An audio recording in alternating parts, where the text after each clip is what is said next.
குடிக்கிறனால உங்களோட எலும்புக்கு போற ரத்த ஓட்டம் தடப்பட்டு உங்க எலும்பு அழுகி போகிறதுக்கு வாய்ப்பு இருக்கு. That is called avascular necrosis. அதை பத்தி தான் இன்னைக்கு நம்ம பேச போறோம். வாங்க, நான் டாக்டர் கீர்த்தி தியாகராஜன், எலும்பு மூட்டு மருத்துவர். Welcome to doctor kind. வணக்கம்.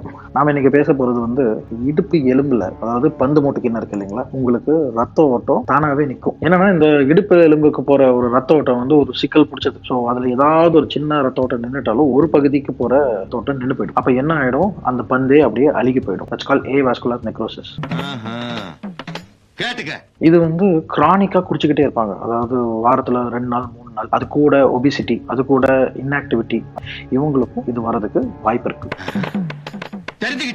வாரத்துல 2 நாள் 3 நாள் தொடர்ந்து குடிக்கிறவங்க இடுப்பு வலி தொடர்ந்து இருந்துகிட்டே இருந்துச்சு அப்படின்னா, ஏன்னா இது உங்களுக்கு சத்தமே இல்லாம வரும், திடீர்னு பார்த்தா நின்றும். அந்த ரத்த ஓட்டத்தை அப்படியே ரிவர்ஸ் எல்லாம் பண்ண முடியாது. Very very very very rare தான் அது திரும்பி ரிவர்ஸ் பண்றது. அதுக்கு கட்டாய சர்ஜரியில தான் போய் முடியும்.